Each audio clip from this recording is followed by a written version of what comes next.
Կինը միշտ այդպես բան շատ ուղիղ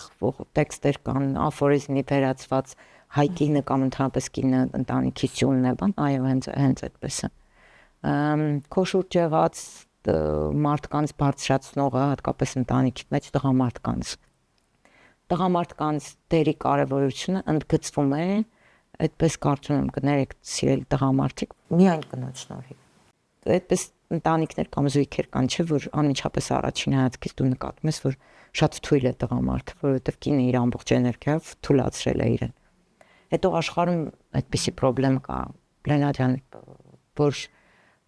տղամարդու դերը թուլացնել եւ դրանով հասարակությունները թուլանում են։ Այդ մայրիշխանությունը միշտ չի որ լավ բան է։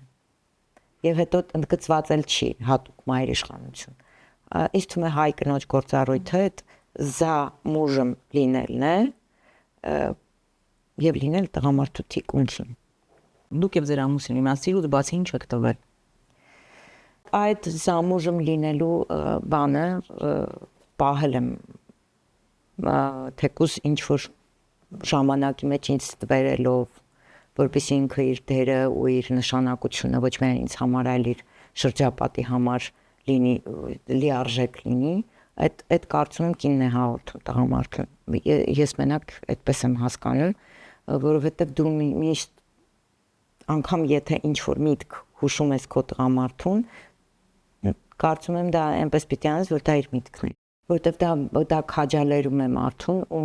իրենք կաշկանդված են նաև նրանով, որ իրենք թուլանալու իրավունք չունեն, մենք կանեքս կարող ենք թուլանալ, լացել, հաղորդման ընթացքում, չգիտեմ, պատմել մեր դժբախտությունների մասին, բայց չգիտես ինչու տղամարդուն կաշկանդում են, ասում ենք, չէ, դու տղամարդ ես, դու պիտի ուժեղ լինես, լացել չկա։